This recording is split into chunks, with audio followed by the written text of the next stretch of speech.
Magandang umaga. Good news ito para sa mga DDS. Bad news naman para sa mga anti-DDS. At bad news din sa mga pamilya ng biktima sa Tukhan. Pero batas lang po pinag-usapan natin.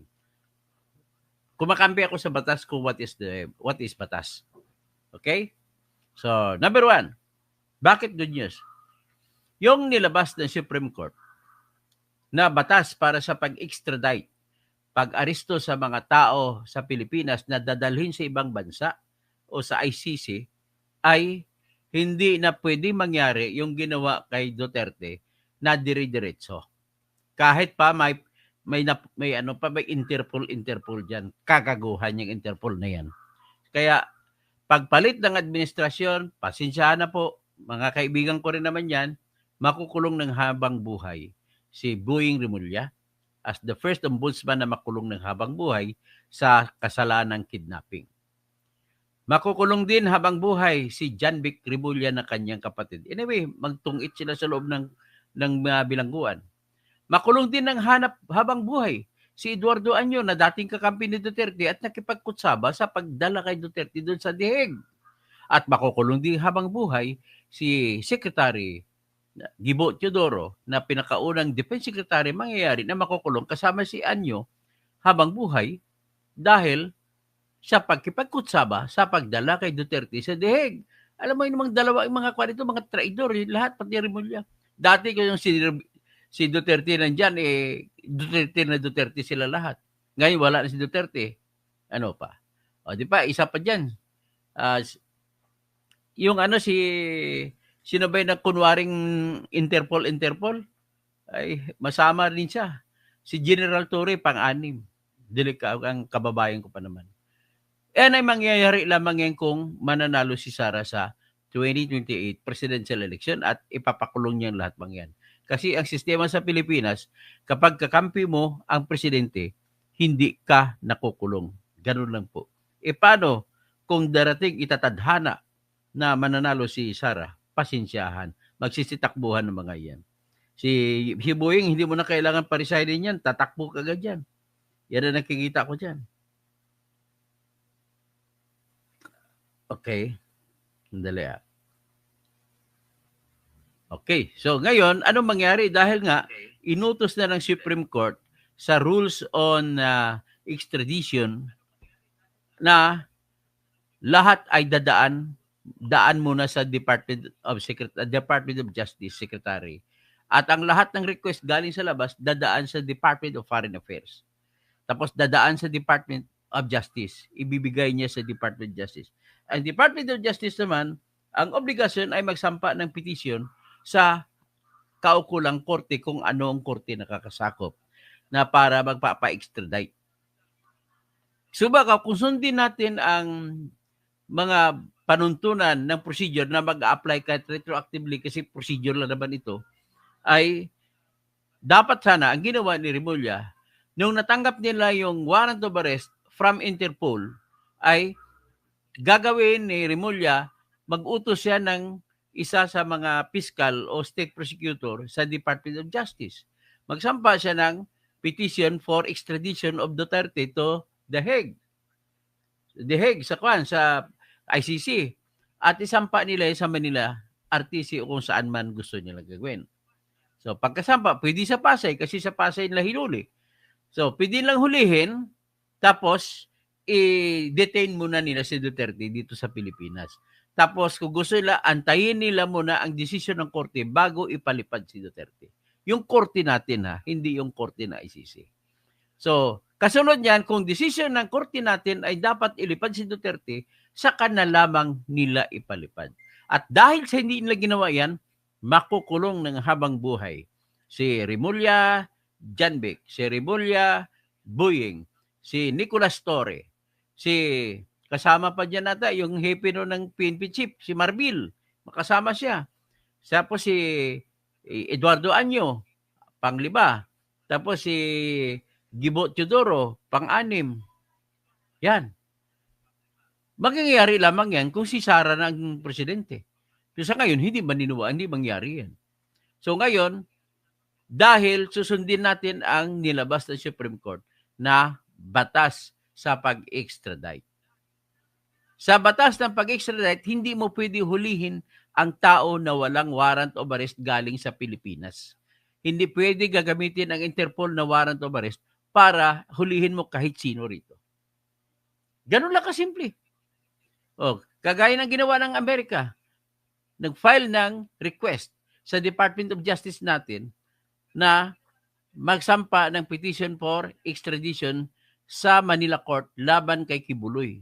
So at least dinaan sa korte. So ito naman ay dapat idading ang kay Duterte sa korte. Hindi nyo dinaan, pasensyahan tayo. Tatadhana ng panahon na maging presidente ang hindi nyo kakampi. Kahit hindi si Sara, pag hindi nyo kakampi, makukulong at makukulong kayo habang buhay kasi reclusion perpetua ang parusa sa pag-kidnap. Hindi nyo pwede sabihin na may dahilan kayo pag-aresto dahil may warrant of arrest ang ICC. Hindi po kilalanin ng batas natin ang warrant of arrest galing sa ibang bansa o galing sa ICC. Ang tanging warrant of arrest na kikilalanin lamang sa ating mga korte ay yung warrant of arrest na pinalabas ng ating korte, sariling korte, at maliban dyan, yung sa mga immigration na mission order, pwede rin kilalanin. At isa pa yung pinalabas ng House Investigation Committee para sa contempt, pwedeng gamitin yan. Ang sa Senate na contempt, pwede rin gamitin. Pero ICC hindi pwede. No pwede. Pati yung mga US na warrant of arrest, no pwede. Kahit saan, hindi kilalanin yan. Yan po ang lumabas sa bagong extradition rules na pinalabas ng Supreme Court. So, having said at so, ay sigurado na tayo ngayon na safe na. Sabi ni Marcoleta, Bato, safe ka na. Ganun din si Bongo, safe ka na. Ganun din si Sara, safe ka na. Ganun, sabihin ni Marcoleta din kay Albayalde, Kabalen. Kakabalin sila eh. Safe ka na. Si Karamat, General Karamat, Pangasinense. Karamat, safe ka na rin. Pati si Vitaliano Aguirre na taga Quezon Province na number 1 sa bar examination ay sabihin kay Vitaliano Aguirre, safe ka na. Battery si Mati, no? Mata sa yung dati PNP DIG, safe ka na. Colonel Leonardo, safe ka na. Lahat kayo, safe ka na. Kasi bakit hindi po pwede ma-implementa ang warrant of arrest ng ICC sa Pilipinas? Dahil dito sa klarong-klaro na utos ng Supreme Court na ang tanging number 1 na batas pwedeng pwedeng obligahin ng Pilipinas ang sarili nito, arestuhin yung galing ICC kung mayroong extradition treaty sa gitna ng Pilipinas at saka ICC. Wala. Kaya hindi mo maaresto si Bato, hindi mo maaresto si Bongo, hindi mo maaresto si Sara, hindi mo maaresto si Vitaliano Aguirre, hindi mo maaresto si Oscar Albayalde, si General Romeo Karamat, hindi mo rin maaresto. Hindi mo rin maaresto si General Mata. Hindi mo rin maaresto si Colonel Leonardo. Ando naman si Colonel Garma doon sa kwan. Pwede isang arestuhin na doon. Yan po nangyayari. So, ibig sabihin, kayo rin po ang gumawa ng sarili ninyong libingan. Malilibing na po. Ngayon, ang tanong, paano naman si Duterte doon? Kasi nauna na siya. Well, ang kay Duterte ay tapos ng usapin at may tinatawag na doktrina bono detente. Ibig sabihin, sa mata ng ICC, wala kami pakialam kung ano ang ginawa na pamamaraan para hulihin ang aming akusado. What is important to us, sabihin ng ICC, andito siya, nahuli siya. Hindi nila titignan yan na dahilan yung illegal na ginawa. So, be that as it may, pag-usapan lang natin ito si Bato, si Bongo, si Sara, si Vitaliano Aguirre, si Karamat, si Albayalde, si General Mata, si Colonel Leonardo, sino pang iba. Ganun lamang po. So, ibig sabihin, nakulong nyo na si Digong, hindi nyo na ngayon mapakulong sa ICC. Hindi nyo pwedeng gagawin ng PNP, huhulihin sila. Bawal. Ito na ang pinalabas ng Supreme Court. So, ngayon, kakahiya ngayon ito si Remulla. Very clear na. Ito po, ipalabas ko yung utos ng Supreme Court.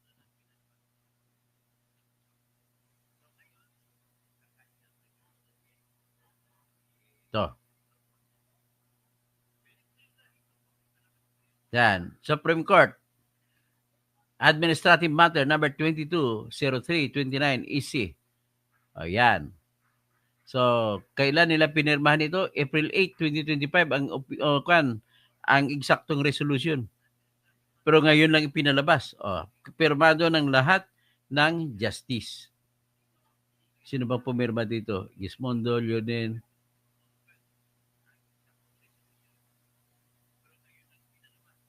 Okay. Yan po yan. So, title, this rule shall be known as the Rules on Extradition Proceedings. So, applicability, these rules apply to all proceedings related to extradition, including applications for warrants of arrest or hold departure orders, whether provisional, precautionary, or otherwise, and applications for bail. Definition terms, for purposes of this rule, yan, Central Authority, yung Department of Justice. Clear and convincing evidence refers to the degree of proof required in an application for bail. Okay. Executive authority means the Secretary of Foreign Affairs. Extradite means any person who is or suspected of being within the territory of the Philippines and whose extradition or provisional arrest for the purpose of extradition is requested by the requesting state. Extradition means the removal of an extradite from the Philippines with the object of placing them at the disposal of foreign authorities to enable the requesting state to hold the extradite in connection with any criminal investigation directed against them or for the execution of a penalty imposed under the penal or criminal law of the requesting state. Extradition court means the second level court with which a petition for extradition, pag second level, yun mga regional trial courts. Okay? Yan, diretso na tayo. Mga definition terms lang yan. Ano ba yung extraditable offense? Ibig sabihin po, ano ba yung mga krimen na pwedeng hulihin ang ating mga tao dito sa Pilipinas na padala sa ibang bansa na may mga warrant of arrest. Yung mga offense na punishable din sa Pilipinas at punishable din sa requesting state. Ibig sabihin, duality of crimes. May criminal na ganon. Pagdating naman sa crime against humanity, mayroon tayong Republic Act 9851 at may crime against humanity, Rome Statute din ang ICC. But then the problem is they cannot impose that because Philippines has no extradition treaty with the ICC. Okay? So itong sinasabi ko, dual criminality. Yan ang pangangailangan. Una, the first step. So second is, kung mapalabas na, halimbawa may binigay ang Interpol, kung gustong aksyonan at possible sa extradition, at dahil may treaty ang Pilipinas sa ganung nagre-request sa bansa, pwede na ngayon hulihin ng PNP ang kung sino hulihin at isuko sa lokal na korte.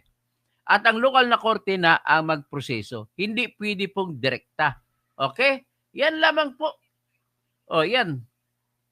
So, ibig sabihin, dahil dito ay napilitan ang Supreme Court natin maglabas ng ganito. At habang ang halimbawa si Duterte kung naisunod ito, ang mangyari po kay Duterte, pwede po siya sana mag-apply ng tinatawag na piyansa. Hindi na nagawa kasi ginawa nila, binaboy nila, dinirekta nila.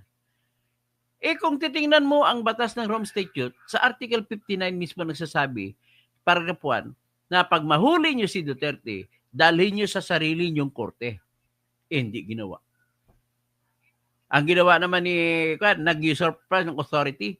Si Remulla, sabi niya, kami naman judicial authority. Kailan ba maging judicial authority ang fiscal at saka yung Department of Justice at ang state prosecutors? Ay, nako. Ngayon, pasalamat tayo sa Supreme Court at nailabas yan. At hindi na ngayon basta-basta. Pero kung may kasalanan sila at kagaya kay Kibuloy, talagang mapipilitan ang Pilipinas ipadala si Kibuloy sa Amerika kasi ni-request na si Kibuloy. At pero in fairness sa mga Kibuloy, kailangan niya na mag-undergo sa trial. Titingnan ng korte natin kung ano yan ang mga nire-request ng ang tinatawag na District Court ng California sa pamamagitan ng US government, sa pamamagitan ng Department of Justice ng Amerika.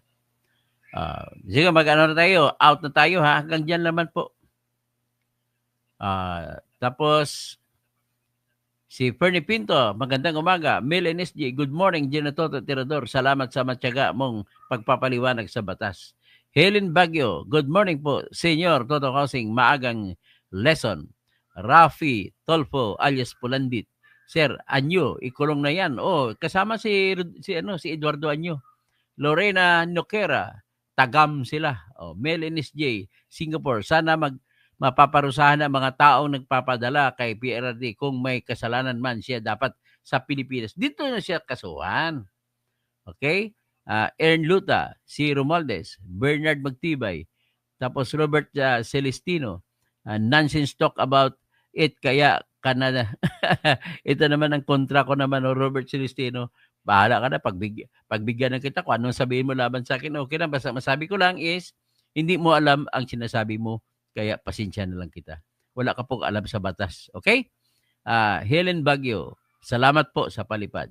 Jasper Cadavis, si Buying Bakadi na umabot. Ayun nga, kasi unang-una may leukemia siya. So, Ninette Soriano, hindi yan mangyari. Yan kasi ayaw ng taong bayan, ang taong bayan na gusto ng matino na gobyerno, ayaw ng taong bayan sa masamang gobyerno. Sorry, hindi na mangyari ang masasamang gawain. Kailangan mag-isa ang taong bayan. Ang problema, hiwa-hiwalay. May DDS, may BBM, may Pinklawan. Dapat wala din kulay-kulay. Dapat batas ang sundin natin. Kaya ako, pinaglalaban ko batas. Pumabor man kay Sara, wala akong magagawa. Pumabor man kay Duterte, wala akong magagawa. Pumabor man kay BBM, wala akong magagawa. Pumabor man kay Leni, wala akong magagawa. Ganun lang po tayo dapat. Prime sa Banya, Simbahon. Natawa ako sa iyo, Toto. Bakit naman? Helen Baguio, hindi naman ata nagtatrabaho si Rimulmol. Mas importante sa kanya ang press conference. Balang Salonga Sakal, si Bongbong walang batas, basta Duterte. Mamerto Lawrence, ano naman yan, Toto? Panaginip, hindi po panaginip yan. Katotohanan po yan, Mamerto Lawrence. The problem with you is you do not know the law. That's the problem. And the principles of law involved. Francisco Reyes, Tatay Golem, may sariling planeta. Gimam Zale, thank you naman po kung ganoon. Nick Reyes, pa-shoutout po, Katoto Tirador. Noelle Clemente, po, salamat. Kawala yatang napasama ng anomalya mo sa mga tokhang. Dahil kung meron, malamang isa ka sa umiiyak. Hindi naman po, kasi wala tayong magagawa. Batas ang pinag-usapan natin po. Wala po ako sa usapin ng mga kung sino umiiyak, sino hindi umiiyak. Elizabeth Linsanga, naimbag nga agsapa at tayo amin dita Pilipinas, Sir Toto, at sa mga viewer ni Sir Toto always watching replay or live from Los Angeles, California. Salamat Elizabeth. Mark Calson, tapos si Salonga Sakal, excellent Supreme Court's new rules on extradition. I think SC has sensed and anticipated the illegal act and blatant violations of the constitutional rights of Bongbong government. At least, si Torre, hulihin at ikulong. Alin Bueno, yung mga sundalo nasusuhulan kaya sunod-sunuran sa among kahit mali ginagawa.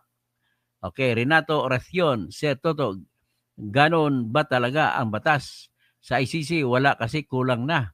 Alexander Dumas, salamat po. Alan Bunda, Bubo, Injula Koda, like, Jimam Ziel, Sir, sa iyo ko na lang po nadinig ang ganitong paliwanag. Maraming salamat po. Hopscotch 555. Sir Toto, mukhang one step ahead kayaw sa set ka na sa state. Set, okay. Delikado na si Erwin Tulfo. Hoping you will pin him down sa mga disqualifications kay Erwin. Fek Kimbo. Sir, ano good ang naklaro na traidor? God will punish him. Virginia Buena, bakit ang tagal pinalabas siya ng isi? it's midnight. Katoto, pwede na ba kasuhan ng pamilya ni Duterte ang mga, yan, kinasuhan naman na nila na. $3 bill, Y, and all dollars. Okay? So maraming salamat po. Hanggang dyan na muna tayo. Sa sunod, ibablog ko kung ano ang naisip ko kanina, kung ano ang mangyayari sa yung panibago pagkarugtong niyan. Okay?